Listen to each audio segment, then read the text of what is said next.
La première fois que j'ai entendu parler d'Access Plus, d'une part, je me suis dit, est-ce qu'on va être capable de le faire? Parce que c'est vraiment quelque chose qui nécessitait un très gros travail, une très grosse découverte de ce qu'il fallait faire pour répondre aux attentes des gens à qui s'adressent les jeux. Et puis en même temps, je me suis dit, si nous on le fait pas, personne d'autre le fera. Le développement et la création d'Access Plus, pour moi, est en fait la conséquence logique de toute la réflexion qu'on a commencé à mener il y a différentes années. À partir du moment où on a la chance d'être un leader sur son marché, on doit être un acteur responsable. Alors évidemment, on a une activité commerciale, on a une activité professionnelle, mais on se pose aussi la question de qu'est-ce qu'on peut apporter à la société. On pense que le jeu est universel, que le jeu apporte un plaisir essentiel et qui s'adresse à l'enfant, à l'adulte, au senior, au lien intergénérationnel. On a un public passionné, on a des collègues très engagés et je pense que c'est bien de le dire, c'est bien de le penser, c'est aussi bien de le faire.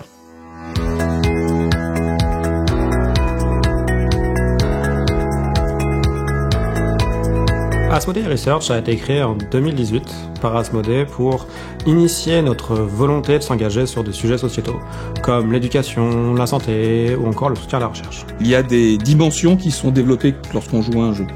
Il y a des dimensions de réflexion, il y a des dimensions de mémorisation, des dimensions de rapidité. Et finalement, ces éléments-là, qui sont des éléments sous-jacents au jeu, sont potentiellement des dimensions qu'on peut retrouver et qui peuvent aider, qui peuvent supporter certains domaines de la société, et notamment le domaine médical. Vous tapez et vous faites. Access Plus, c'est la suite logique d'un programme de recherche soutenu par le projet qu'on a monté à travers Asmodee Research qui s'appelle Game in Lab, qui est un projet de soutien à la recherche scientifique sur le jeu. L'idée, c'était d'utiliser des jeux de société avec des patients qui souffrent d'Alzheimer ou d'une maladie apparentée, pour les stimuler et puis aussi tout simplement jouer, parce que le jeu souvent disparaît de la relation aidant-patient. Je trouve que le jeu de société a un côté ludique qui permet d'oublier qu'on travaille sur une fonction qui est délétère. En s'amusant, en fait, on se rééduque et c'est pas juste moi qui vous mets en défaut face à une feuille de papier. Le projet Access Plus, c'est une continuité naturelle et qui n'existe malheureusement pas toujours quand on fait une activité de recherche. En tant que chercheur, on est souvent très frustré. Une fois que la recherche est terminée, on plie les bagages et puis il n'y a plus rien. Alors que là, grâce à Asmodee, on va à l'étape d'après.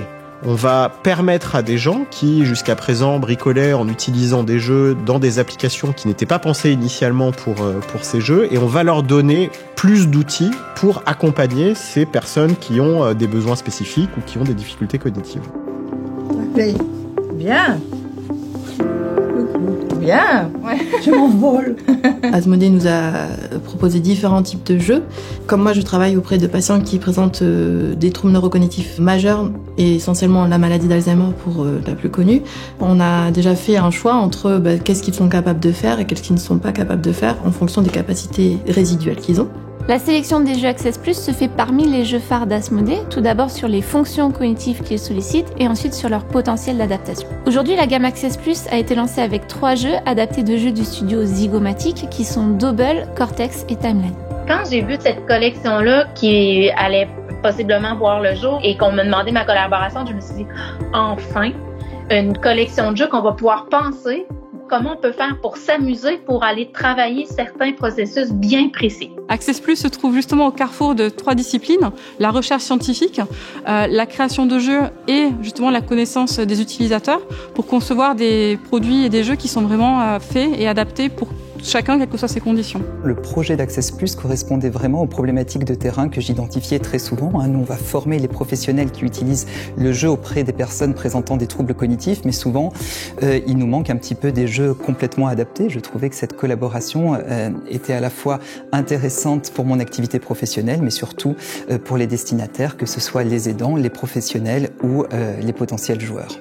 Alors quand on m'a présenté le projet, j'ai dit qu'il fallait qu'on y aille absolument. On a des jeux au sein des établissements, mais qui ne sont pas adaptés aux capacités préservées des résidents. Ils sont aussi parfois infantilisants, donc pas adaptés au niveau des résidents adultes que nous recevons. Donc j'ai dit que c'était un projet où il fallait y aller, c'était obligé. La démarche ludique, pour moi, elle est extrêmement complémentaire de la démarche des thérapies non médicamenteuses. À tout âge, on a besoin de jouer. Ça nous permet de passer un bon moment, ça nous permet de nous nourrir aussi différemment.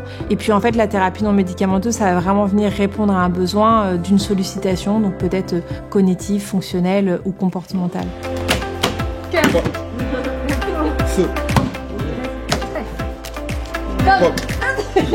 Les patients que nous ciblons sont ceux que l'on trouve en IME, en ULIS, en EHPAD, en hôpitaux de jour ou en clinique. Le corps médical est impliqué du début à la fin sur le développement des produits Access+.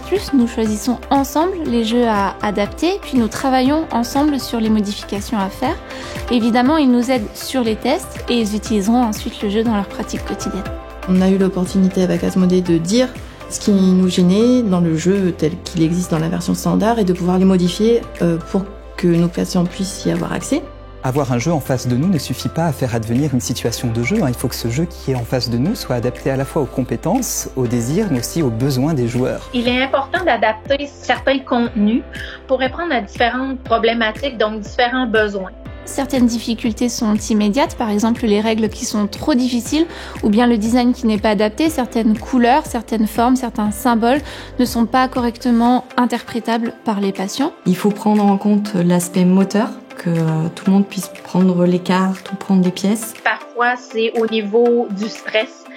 Juste d'adapter le matériel, parfois, c'est moins stressant, c'est moins surchargé pour le cerveau. Il y a d'autres types de pratiques cliniques qui nécessitent des adaptations. Par exemple, il faut que le matériel puisse être lavable pour pouvoir être utilisé en collectivité, ou bien il faut insérer une règle un joueur afin de laisser de l'autonomie aux patients et aux soignants, aux praticiens qui les accompagnent. Le chat. Oui. Le chat. Oui. Le trèfle. Oui, bravo. Oui. Les adaptations faites sur la version Access Plus de Dobble sont l'agrandissement des cartes et l'ajout des 3 niveaux de difficulté avec un nombre de symboles graduel, et cela permet au patient de bien identifier sa progression. Sur Timeline, les cartes sont plus grandes et nous avons créé spécifiquement pour la version Access Plus un deck expérience personnelle qui permet au patient de classer chronologiquement les événements de sa propre vie. Ça fait appel à sa mémoire et ça permet aussi de lancer le dialogue avec le praticien. Pour Cortex, ce sont les défis qui ont été soigneusement sélectionnés en fonction des fonctions cognitives qu'ils sollicitent. Cela permet à l'aidant ou au soignant de sélectionner les fonctions cognitives à faire travailler ce jour-là ou bien de tout mélanger pour avoir un travail plus homogène. Et nous avons également beaucoup travaillé le design des cartes pour le rendre plus accessible et plus immédiat pour les patients. Adapter, c'est ce que ça nous permet de faire, aller directement au processus cognitif en tant que tel qu'on veut travailler. Lorsqu'on modifie, lorsqu'on déforme, lorsqu'on réadapte notre matériel en prenant en compte les spécificités de ce public-là, on est complètement dans cette démarche inclusive qui est une démarche importante dans le vivre ensemble. Et à ce titre, je trouve que la gamme Access Plus contribue à pérenniser l'universalité du jeu pour tous les publics, à tous les âges de la vie et quelle que soit leur vulnérabilité éventuelle. Un des objectifs, un des enjeux, c'est d'essayer d'enlever ce qui est gênant pour les personnes sans enlever le caractère ludique et plaisant de l'activité. Alors là, il s'agit aussi du challenge des capsules. Alors là, c'est le point. Ouais. Oui, d'accord. Ok. Assez rapidement, on est aussi passé dans une phase de test parce que c'était important de se dire c'est bien nous dans nos bureaux d'imaginer des choses, mais en fait les personnes les plus concernées et celles qui sauront mieux nous faire le retour, c'est les résidents eux-mêmes. Pour moi, l'expérience la plus marquante, c'est celle des tests avec les patients. Je trouve que cela donne immédiatement un retour sur le travail qu'on fait et on voit que on leur permet de s'amuser, de passer un bon moment et ça c'est vraiment très fort. Quand on leur explique que ce sont des jeux adaptés pour eux, ils ont l'impression d'être privilégiés et c'est le cas aussi. Et ces jeux sont plutôt bien accueillis aussi par les petits-enfants qui connaissent ces jeux-là et ça leur permet aussi de jouer avec leurs proches. C'est un jeu qui permet d'avoir un lien relationnel les uns avec les autres et en même temps de travailler ce qui est un peu plus thérapeutique mais de manière ludique. Ça fait travailler comme de nombreuses capacités cognitives au niveau de l'attention, au niveau de la rapidité et ça leur a beaucoup plu. Les personnes, elles sont différentes, elles sont singulières, elles ont différentes pathologies, elles ont différents âges. Ça nous fait travailler l'attention, le cerveau, les méninges. Avec le plaisir, on arrive à faire des choses, à se challenger et justement essayer de se surpasser. Feu! Bonhomme de neige. Igloo. Soleil. Ce qui est important pour nous et ce qui un peu nous guide tous les jours, c'est de se dire On se développe parce que depuis très longtemps, on s'est rendu compte que ce qui nous intéressait, c'était finalement d'offrir un jeu à chaque joueur. Finalement, si on arrive à proposer un autre type de jeu qui est plus simple, où la personne peut jouer avec ses propres règles, eh bien, ça lui permet aussi d'être dans de l'inventivité, dans de la créativité.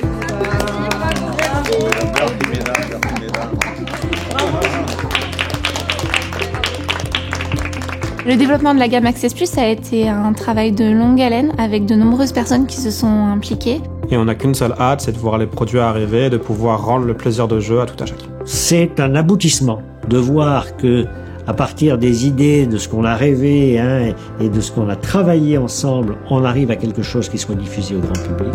Le jeu, c'est un médiateur quand même assez universel et Asmodée, grâce à cette gamme-là, ouvre le champ des possibles. Souvent, on est dans des réseaux très spécialisés et de voir que finalement un gros groupe comme Asmodée s'intéresse à ces questions-là, c'est une façon de donner une visibilité plus grande à tous les publics. Access Plus s'inscrit dans l'évolution logique d'Asmodée. On se donne les moyens de mettre tout le monde autour de la table et que chacun ait son jeu. On doit montrer l'exemple, on a cette responsabilité-là de montrer que nos jeux peuvent être accessibles au plus grand nombre. C'est un des projets dont les gens peuvent être le plus fiers et dans cette entreprise, on a fait plein de choses dont on peut être fier.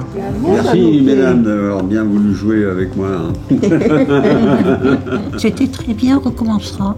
C'est agréable de jouer. Ça demande de l'attention, juste la tête, c'est les mains, la tête, ça marche ensemble. Il faut faire travailler la mémoire. Il nous oblige quand même à réfléchir sans arrêt, et c'est ça notre problème ici, c'est la mémoire qui disparaît tout doucement, et même quelquefois rapidement. Ça me plaît de jouer un petit peu comme ça. Ça change les idées. On recommencera. Oh oui, j'espère. La suite logique pour nous, c'est d'adapter ou de créer des jeux qui vont venir augmenter cette complémentarité pour répondre à d'autres besoins du secteur de la santé. On va travailler avec d'autres studios et d'autres produits du catalogue Asmodée dans un premier temps et peut-être imaginer des créations dans un second temps. Aujourd'hui, Access Plus, ça va être vendu principalement dans les unités francophones du groupe, la France, la Belgique, le Canada. Et l'objectif maintenant, ça serait de l'internationaliser, qu'on puisse trouver les jeux en anglais, en allemand, etc., pour que les filiales du groupe puissent les distribuer très très vite. Quand on regarde en fait toute l'histoire d'Asmodée Research, avec d'abord le Gaming Lab, et puis maintenant il y a son application avec la gamme Access Plus, on démarre par un point, la recherche, on regarde ce que ça donne, on construit là-dessus, et puis après on va s'étendre à des nouveaux domaines.